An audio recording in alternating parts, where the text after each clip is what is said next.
विकास जी महाराष्ट्र से। राधे राधे महाराज जी। महाराज जी आपके चरणों में कोटि कोटि प्रणाम।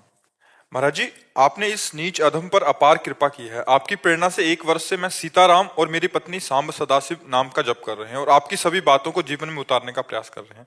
लेकिन महाराज जी अभी कुछ दिनों से नाम जप में मन नहीं लग रहा, क्योंकि आपकी एक वीडियो में ये सुना था कि बिना गुरु प्रदत्त नाम में के भगवत प्राप्ति संभव नहीं है। तो अब मन बहुत परेशान है कि जो सीताराम नाम अपनी इच्छा से जप कर रहा था उसका क्या फल मिलेगा, क्या उससे मेरे पाप कर्म नष्ट होंगे या नहीं? हाँ, ये सब होगा और उसी की कृपा से गुरु की प्राप्ति होगी और गुरु मंत्र की कृपा से भगवान की प्राप्ति होगी।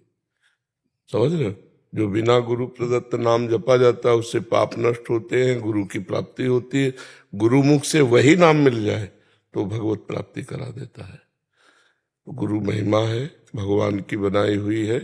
भगवान ने स्वयं सदगुरुदेव का वर्णन किया, कृष्णावतार में संदीपनी जी का, रामावतार में वशिष्ठ जी का। तो बड़े बड़े महापुरुषों ने गुरु चरणों का आश्रय लेकर इस बहुत समुद्र से जो दुस्तर है इसको पार किया है।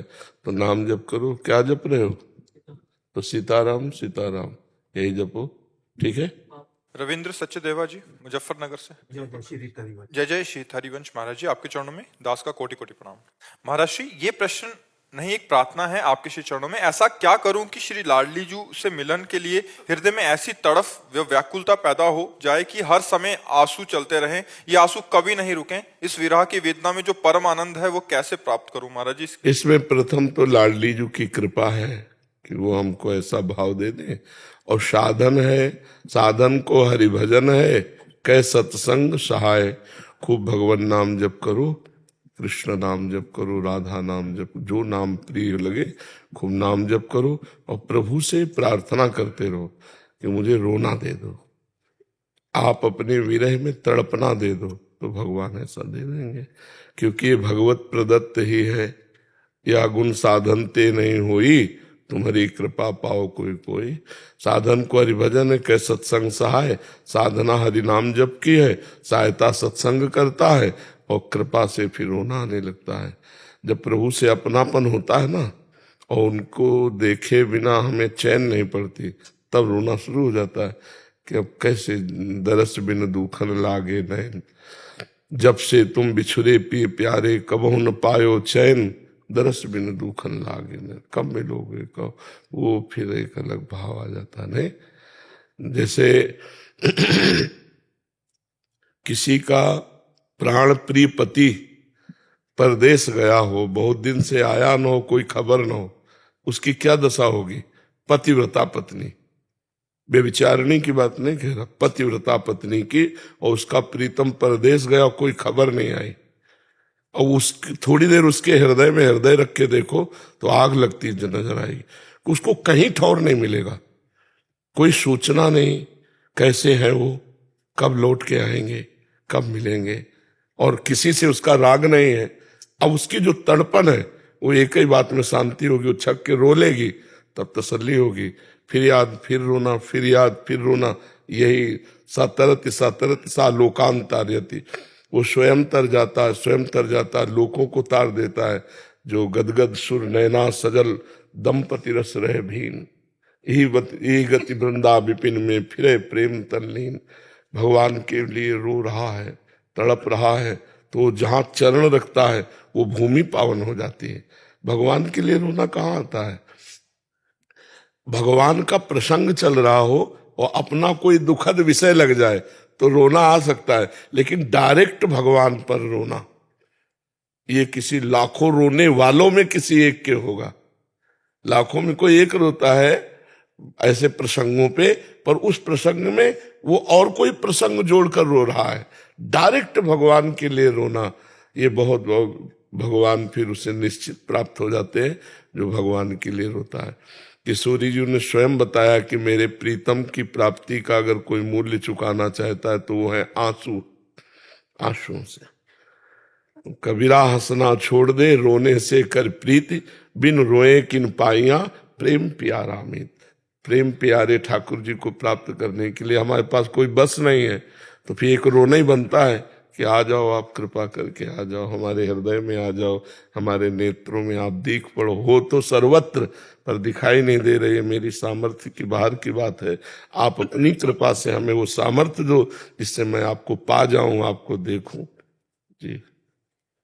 डॉक्टर रमन मोहन शर्मा जी, अलीगढ़ से। स्वामी जी, आपके आध्यात्मिक विचारों से अभिभूत हूँ। यूट्यूब पर आपके विचारों से जुड़ा हुआ हूँ। डॉक्टर होने के नाते आपकी शारीरिक स्थिति को समझता हूँ। इस बीमारी के साथ आप जो ये कार्य कर रहे हैं वो अविस्मरणीय है। मेरा आपको छत छत नमन। महाराज जी, मेरा प्रश्न है कि भाग्य और पुरुषार्थ में क्या अंतर है? इनमें कौन बड़ा? क्या ये आपस में जुड़े हुए हैं? क्या पुरुषार्थ से मुक्ति का द्वार खुल सकता है?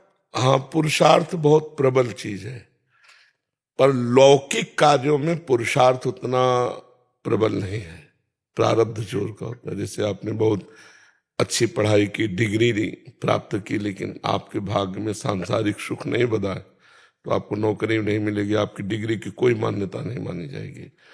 आप अच्छा व्यापार कर रहे हैं करोड़ों रुपए लगाकर, लेकिन आपका प्रारब्ध बुरा है, भाग्य बुरा है, तो पुरुषार्थ हुआ व्यापार और प्रारब्ध हुआ भाग्य आपका, वो आपको गिरा देगा, करोड़ों की हानि हो जाएगी, लाभ नहीं मिलेगा। प्रारब्ध अच्छा है, आप ज्यादा पढ़े लिखे नहीं हो लेकिन आप बहुत धन कमा रहे हो, प्रारब्ध अच्छा, करोड़ों रुपए लोग कमा रहे हैं, प्रारब्ध बढ़िया है। और ऐसे हम आपको दिखाएं जो डिग्री लिए हैं कोई किसी काम में नहीं आ रही है, तो कहीं इस लौकिक क्षेत्र में प्रारब्ध जोरदार होता है। देखो, प्रारब्ध के अनुसार हम जन्म लिए, हमें रूप मिला, हमें वैसे ही माता पिता मिले, वैसे प्रॉपर्टी वाले माता पिता मिले, नहीं तो हम अरब खरबपति के घर पैदा हो जाते, पर हमको हमारे प्रारब्ध के अनुसार मिला है। अब पुरुषार्थ जो जोर का होता है वो भजन होता है, लौकिक पुरुषार्थ जोर का नहीं होता है कि आप चाहे जितना व्यापार कर लो, हर कदम पे घाटा। अगर प्रारब्ध बुरा है ना तो हर कदम पे आपको गिराएगा वो, और अगर भजन कर लिए तो प्रारब्ध को रौंद दोगे, क्योंकि पूर्व का शुभ और अशुभ कर्म ही इस जन्म का प्रारब्ध बनता है आकर के। शुभ हुआ तो सुख मिलता है, अशुभ हुआ तो दुख मिलता है। और अगर हम भजन कर ले गए डट के, ये प्रारब्ध को मिटा देगा, ये पूर्व के संचित कर्म को भस्म कर देगा। पर भजन करना कठिन है। देखो, भगवान का नाम निरंतर रटना देखो आप कितना कठिन है। मन के द्वारा एकाग्र होकर एक नाम में 1 घंटा कोई रोक ले अपने मन को, हम उसे बहादुर माने। 1 घंटे किसी एक नाम पर, हमारी बात को समझा जाए, जैसे राम, 1 घंटे राम नाम से मन नहीं हटना चाहिए। करके देखो, 5 मिनट नहीं टिकोगे। 5 मिनट चाहे जितने बहादुर हो, रोक के दिखाओ मन को, राधा, वही टिका रहेगा मन। आंख खुली हो चाहे बंद हो, राधा राधा। तो ये अभ्यास, तपस्या, पवित्रता, तब जाग।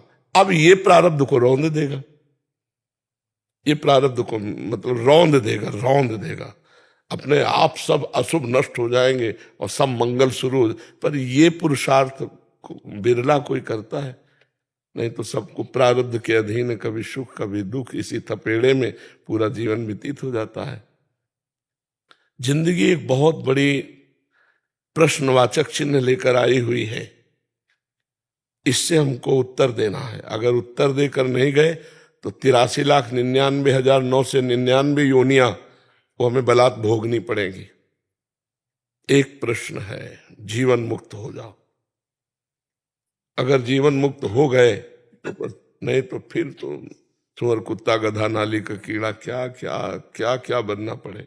इसलिए बड़े भाग मानुष तन पावा, सुर दुर्लभ सदग्रंथन गावा, साधन धाम मोक्ष कर द्वारा, पाए न जे परलोक समारा, सो परत्र दुख पावई, सिर धुनि धुनि पछताए, काल ही कर्म ईश्वर मिथ्या दोष लगाए। तो पुरुषार्थ के द्वारा प्रारब्ध को, संचित कर्म को, क्रियमाण को, तीनों को नष्ट करके हम भगवत प्राप्ति करते हैं। हमारे भाग्य में भगवत प्राप्ति नहीं लिखा होता, वो पुरुषार्थ से किया जाता है। सुख और दुख ये भाग्य के हैं, और प्रारब्ध को मिटाने के लिए जोरदार केवल भगवान का भजन है और कुछ नहीं है। जैसे किडनी प्रारब्ध का फल है, तो पुरुषार्थ इतना जोर का है कि 12 बजे रात्रि से दिनचर्या चल रही है। जब दवा के द्वारा हम किसी भी इंद्री को शून्य कर देते हैं तो चाहे काट दो, किसी भी जगह को, तो क्या भगवान में इतनी सामर्थ्य नहीं है? आप सोचो, भगवान की सामर्थ्य से ही तो दवा में सामर्थ्य आती है। तो जब मन भगवान में लगा हुआ है तो शरीर में पीड़ा है, कोई फर्क नहीं। पुरुषार्थ प्रबल हो तो प्रारब्ध को रौंद नहीं, अगर पुरुषार्थ ना होता तो रौंद देता हमें। रुपया, पैसा, पीड़ा, परिवार, कितना कष्टप्रद होता, नहीं होता जी। महाराज जी आप जादूगर हो, ये मेरी बेटी ने अभी बोला 10 मिनट पहले। ये कल रात को एक क्वेश्चन लिख के लेके आई थी कि पापा मेरे कृष्णा कृष्णा बोलते हैं, मदर मेरी बम बम बोले बोलती है, दादू मेरे वाहिगुरु बोलते हैं, मैं क्या जब्बू। और यही क्वेश्चन लिख के दिया है। और आज आपने आते ही सुबह इसको बोला तो उसने मुझे चुपके से बोला धीरे से, बाबा जी क्या सच्ची में जादूगर हैं? महाराज जी मन को जो है कैसे टिकाए नाम पे? अभ्यास के द्वारा टिकता है। जैसे आपने कभी अभ्यास नहीं किया तो 5 बार तो टिका ही सकते हो ना, राधा राधा राधा राधा राधा। अब ये जाएगा, फिर ले आओ, फिर 5 बार टिकाओ, फिर जाएगा, फिर लाओ। तो अभ्यास योग युक्तेन चेतसा नाम निगामिना। अगर हम बार बार ऐसा अभ्यास करेंगे तो जो कभी 5 मिनट नहीं लगता था वो 5 मिनट लगने लगेगा। फिर हम 24 घंटे में 10 मिनट लगा लेंगे, फिर हम 15 मिनट लगाएंगे। हम इसको धीरे धीरे 24 घंटे लगा सकते हैं अभ्यास के द्वारा। जैसे जो भजन नहीं करते वो कभी जानते ही नहीं कि मन एकाग्र किसे कहते हैं। आज आप मन को पकड़ने लगे कि भागने लगा है, तो अगर हम 5 नाम में लगा पाए तो लगाया तो पाए। अब हम धीरे धीरे उसे 6 नाम में, 7 नाम में, 10 नाम में, 20 नाम में टिकाएंगे और जहां भगेगा फिर उसे लाएंगे। बार बार गए हुए मन को किसी वस्तु, व्यक्ति, स्थान में ही जाएगा, वहां से हटाकर अपने लक्ष्य में लगाना, इसे अभ्यास कहते हैं। अभ्यास के द्वारा हम मन को अधीन कर सकते हैं। भगवान ने 2 बातें कही हैं अर्जुन जी से। अर्जुन जी ने कहा मन बड़ा चंचल है, इससे योग कैसे होगा? तो भगवान ने कहा अभ्यास और वैराग्य। वैराग्य के द्वारा मन को समस्त जगत से हटाओ और अभ्यास के द्वारा नाम में पुष्ट करो, भगवान में पुष्ट करो, धीरे धीरे लगने लगेगा। और अभ्यास ऐसी चीज है कि जैसे अभी आपसे हम बात कर रहे हैं और जहां छोड़ो तो आपका मन संसार में भाग जाएगा। अपने लोगों का है कि जहां हम आपसे बात खत्म की वो तुरंत भगवान में लग जाएगा, क्योंकि बचपन से अभ्यास किया इस बात का, तो फट से भगवान में लग जाएगा। भगवान किसी और कोई है ही नहीं, न रिश्ता है, न कोई नाता है, न संतान है, न किसी से कोई मतलब है, न कोई प्रियता है। और जो कुछ सामग्री है सब पता है नाशवान है, एक दिन छूटेगी तो इसका कोई महत्व नहीं। तो मन जहां हटा और जिस कार्य में लगा उससे हटा, तुरंत भगवान में चला जाता है। आपका तो शरीर है, पत्नी है, पुत्र है, परिवार है, घर है, रिश्ता है, नाता है, और ये सब सत्य मान रहे हैं। तो जहां सत्संग और नाम से मन हटा तो इसी में जाएगा, रिश्ते नाते इन्हीं में जाए। तो उनसे हम बार बार हटा करके नाम में लगावें भगवान के, तो धीरे धीरे आप देखोगे कि मन टिकने लगा।